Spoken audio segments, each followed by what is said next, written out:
What's the most annoying, that's bad for you myth that drives you crazy because people still believe it? Story 1. That frozen vegetables aren't good for you.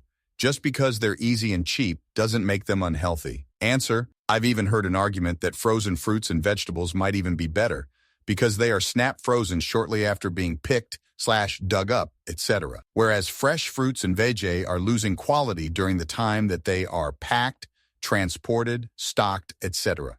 Story 2. GMOs. Genetically modified foods are not mutant demons. These are primarily seeds that have been modified to be able to grow in harsher conditions. For instance, the issues with diseased papaya. Genetically modified papayas were engineered to be resistant to the disease that was killing them. This modification allowed farmers to continue to grow their food and income source. GMOs are not harmful. You are not going to be fed food that is GMO for fun. A lot of money goes into research to produce GMO things. No one is pouring money into modifying something that doesn't have a clear need for modification. Story 3. Sleeping with a fan on all night. I've done it every single night for 30+ years. You will not die from leaving your fan blowing on you overnight. It is totally insane that people think it's dangerous to do this.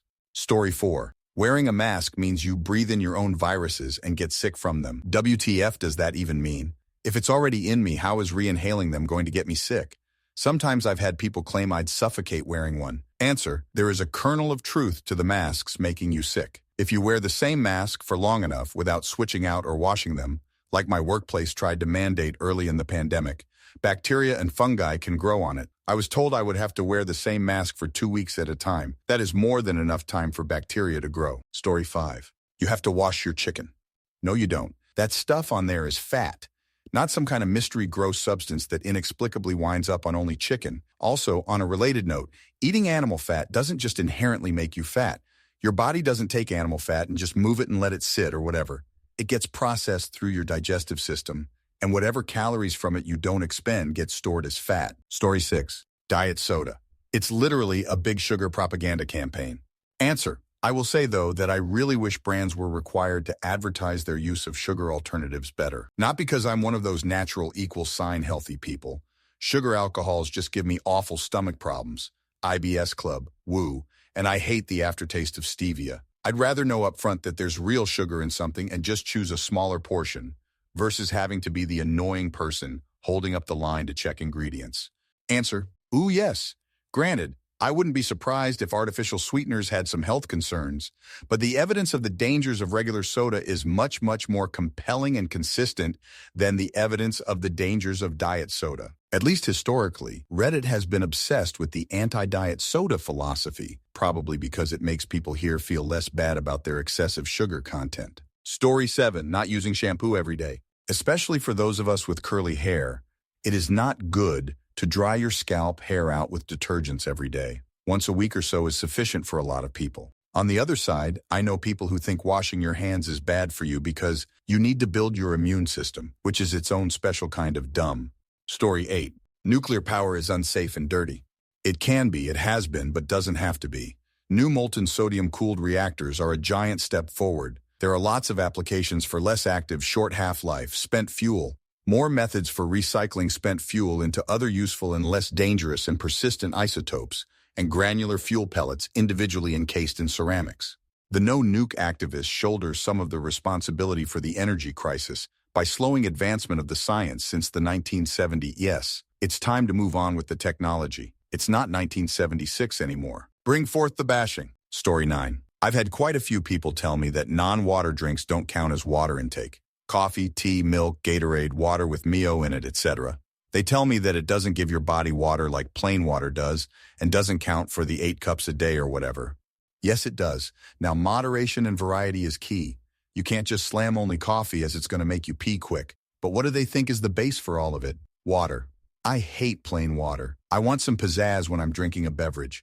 I'm plenty hydrated all day despite not drinking much water. Story 10. Carbs. Brings me back to the days my mom went on an Atkins diet and it landed her in deep trouble with her cardiologist because she was snacking on crispy bacon and cheese to make up for how sad she was without carbs. If you eliminate a food group, you will always overcompensate. Like the time I quit sugar and ate sugar-free crap that was highly processed. If anything is bad, it's diet fads. We don't want to keep it simple, like just eating more whole foods and exercising. That is literally the answer. Story 11. Oh, definitely the myth that you shouldn't eat carbs if you want to be healthy. It drives me nuts. Carbs are a major energy source, and cutting them out completely isn't realistic or healthy for most people. Sure, balance is key, but it feels like people cling to that idea way too much. Moderation is everything, but some folks act like carbs are the enemy. Story 12. Almost all advice regarding pregnancy has changed in the last generation because of new research. This phenomenon was a daily annoying occurrence when I was pregnant, and my female co-workers in 40 to 60-ish age range would badger me constantly about how I was being pregnant wrong. Like one quick example was their horror when I drank coffee. Story 13. Washing hair at night or cold weather causes you to get sick, get a cold. Also, walking barefoot on cold floor. If anything, it helps better your immune system. Well, that's what I read. But for sure, it also doesn't make you get a cold or get sick. Story 14. That fruit is as bad for you as some processed sugary snack. I had a friend who was super obsessed with keto and saw me handing my child a smoothie that I personally made with frozen fruit and Greek yogurt, and he said something like, "Oh, nice sugar snack." I rolled my eyes into the back of my head, basically. This is not the same as handing my kid a Slurpee, and it's stupid to suggest it. She's 5. She needs carbs, and there are lots of great necessary things in that smoothie. Story 15. A new one lately is when I say I wash my hair every day and someone says it's not healthy. No, bud, we have different hair types. If it works for you to wash your hair once a week, go ahead. Let me wash mine when I want without the grief, please. Story 16, IDK if this counts, but junk food, it's bad. But I seen people saying it's not healthy, it's bad eating it once. Like it's completely okay to eat junk food once in a while. It's not going to hurt anything. People think eating it once is going to make her heart stop. Story 17, that aluminum is harmful causes Alzheimer's disease. This misconception originally comes from a study that showed a heightened incidence rate of Alzheimer's disease in factory workers breathing in aluminum fumes every day for years. There is no scientific evidence supporting an etiological role of aluminum in Alzheimer's disease. It may be a risk factor, but so are things like drinking alcohol, being obese, and not going to college. Just let me drink my Nespresso in peace. Story 18, weightlifting or other more intense types of exercise for elderly people. You'll ruin your back. Too many people believe that anything other than light aerobics or Tai Chi is murder on the body if you're 60, 70, or older. Nothing could be further from the truth. It is exactly the elderly who should be hitting the gym and doing heavy squats, etc. *. As we age, we lose more and more muscle mass, sarcopenia. Having a healthy diet and doing cardio are important, but the only way to slow down muscle loss as you age is to keep training. It is key to maintaining bone mineral density as well. It also improves your balance. It reduces your risk of falling, which is a significant cause of death for old people. It allows you to be fit and independent for much, much longer. You will massively improve your quality of life. If you're young, start now and keep it up forever.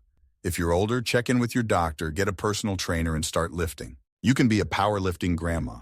For context, most untrained people, even men, cannot deadlift 255 pounds regardless of age. For an 80-year-old woman, this is insanely impressive. * note. When I say they should be doing heavy lifting, I of course mean weights that are appropriate for their current level of fitness and that they can do with proper form, and then slowly applying progressive overload over time as they get stronger, same as anyone else, honestly. I'm not saying an untrained 70-year-old should put on 3 plates willy-nilly. Story 19. Hormone replacement therapy for menopause. The myth is that it causes breast cancer, blood clots, and strokes. It doesn't. It instead prevents osteoporosis, dementia, heart disease, and incontinence. It significantly increases a woman's quality of life. Story 20. If you're fat and eating anything other than a salad every meal, then that is the reason you aren't losing weight. I've had this with a friend where I ate a single bagel for breakfast and was given a 20 minutes lecture about why I will never lose weight because I didn't get my lazy ass up and make a salad. I don't eat a bagel every day for breakfast, and honestly, if I did, I don't think I would be fat because of it. Story 21. Not necessarily a myth, but more the insanely condescending attitude towards junk food/health food that borderlines on unhealthy eating in a roundabout horseshoe theory type way. Yes, I know Oreos, excessive butter, soda, and fried chicken are not healthiest choice and should be a rare indulgence in an otherwise balanced diet. But then the same people go off on staples like yogurt, eggs, and bread, etc. But at the end of the day, all of these things are way more delicious than whatever fucking moss, piss juice, and mud pies you are pretending to enjoy. In some cases, healthier too. And even if not, I would trade an inch of waistline and even a year of my life for your sad, joyless, celery-like existence any day of the week. Most humans are capable of indulging in pleasurable eating of a mix of healthy and less than healthy, and even downright unhealthy foods paired with moderate exercise and activity and are perfectly fucking fine. As I raise a daughter, I am both extremely cognizant of teaching her how to balance healthy food and exercise and to have a healthy body image, and to give absolutely zero fucks about friends, peers, or unqualified morons on social media trying to food shame her or her friends or peers. She can share my fruity Greek yogurt, creamy salty eggs, and buttery English muffin anytime, and my Oreos. Life is short. I want to feel joy. I want her to feel joy. Story 22, insecticide aka bug spray that actually works. You could drink it. It's not humanicide. It kills bugs, not people. It can't even kill lizards or mice. You'll be fine. And no, spraying around your house won't affect the ecosystem unless you're talking about the specific ecosystem of exactly where you sprayed it. Story 23, salt. I was drinking Himalayan salt in water a few weeks ago to help me hydrate in the morning, and my dad comes in and says, "What the hell are you doing? Salt's really bad for you." And I had to explain to him that you need salt to hydrate, and that Himalayan salt in water is really good for you in the morning. My dad's an intelligent guy too, just watches the news too much. Story 24, that using unhealthy ingredients to make healthy foods taste good somehow cancels out the health benefits. That's just not how it works at all. If you cook Brussels sprouts with bacon, the vitamins from the sprouts don't just magically disappear. It's one thing if it's just an adult making dumb decisions about their own diet, but what really pisses me off is when parents use that logic when feeding their kids. If your children's only experience of healthy food growing up is fucking unseasoned steamed veggies, then as soon as they move out, they're not touching another vegetable until their 40s. And once they do, it's only going to be occasionally, begrudgingly, as a form of medicine. If, on the other hand, you make the healthy food taste good by adding things like butter or bacon or cheese, then they'll grow up liking healthy food, and they'll keep eating it after they move out. The little bit of fat and cholesterol are worth it in the long run. Story 25. One of the most annoying myths is the idea that *** eating late at night will inherently make you gain weight ***. While eating large amounts of food right before bed can be problematic, simply eating late isn't the culprit. Weight gain is primarily about overall calorie intake and expenditure, not the timing of your meals. The myth oversimplifies a complex issue and can lead to unnecessary stress about meal timing rather than focusing on balanced nutrition and portion control. Story 26. Worked with an older lady a few years ago who'd scold me every time I picked up a tray of product by myself. We worked in a factory, for crying out loud. Said trays were only tilled 22 lbs, but she insisted it was dangerous for my reproductive health and that I find a man to do it for me instead. She thought my uterus was going to fall out or something.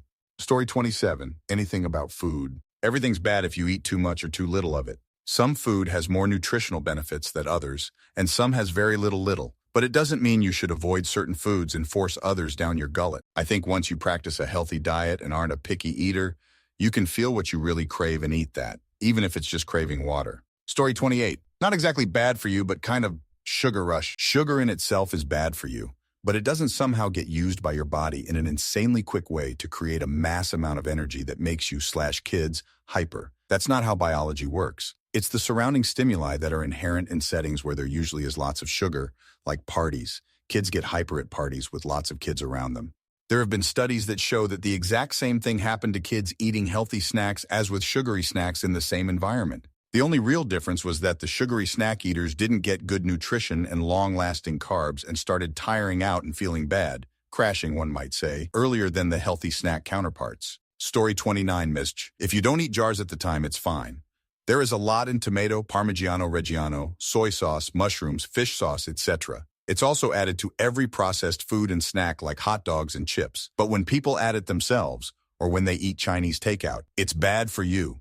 It has been extensively researched, and it's fine if you stay within reasonable amounts and have no underlying health conditions, like normal salt. Story 30. Artificial sweeteners. Ridiculous amounts of anything isn't good for you, but the often mentioned aspartame studies on rats involved absolutely insane quantities relative to weight. Leave me alone and let me have a Diet Pepsi as a treat. Also, salt is similar. A healthy person, no cardiac or renal disease, can regulate their own sodium levels to a degree.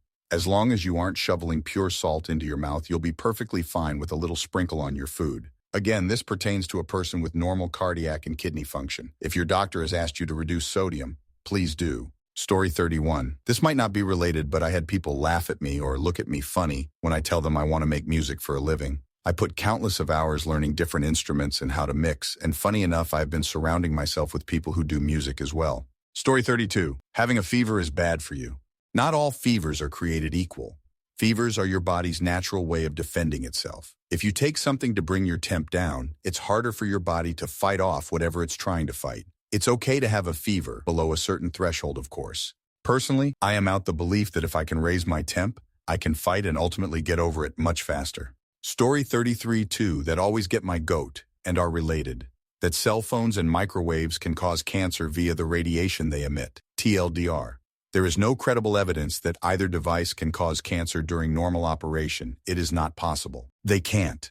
It's physically impossible for a cell phone or microwave to cause cancer. They operate using radiation, yes, but it's not the kind that causes cancer. Both devices use safe types of non-ionizing radiation. The worst they can do is heat things up. That's it. The only way either device could even feasibly cause cancer would be if you were to consume, as in eat, certain components of them. Ionizing radiation, on the other hand, will cause cancer. But you will never find ionizing radiation being emitted from a cell phone or microwave. So hold your phone to your head as long as you'd like and stand in front of your microwave while it's cooking to your heart's content. Nothing bad will happen. Note, I'm simplifying a bit here. Technically, UV light is non-ionizing radiation and can cause cancer, but neither device emits UV rays, so it's not worth mentioning. The majority of non-ionizing radiation just heats things, nothing more. Edit. Other runners-up include misconceptions about GMO foods. They're perfectly safe. That old Pyrex and other dishware with leaded glaze is inherently dangerous. You would need to severely damage and consume pieces of dishware to inflict lead poisoning upon yourself. And that raw foods are somehow inherently better for you. They aren't, and part of the reason we evolved bigger brains is that we learned to cook food with fire. Story 34. That processed food is bad for you. Yes, overprocessed food is terrible for you, but modern humans wouldn't exist if earlier hominids hadn't learned how to process food with fire. MSG as well.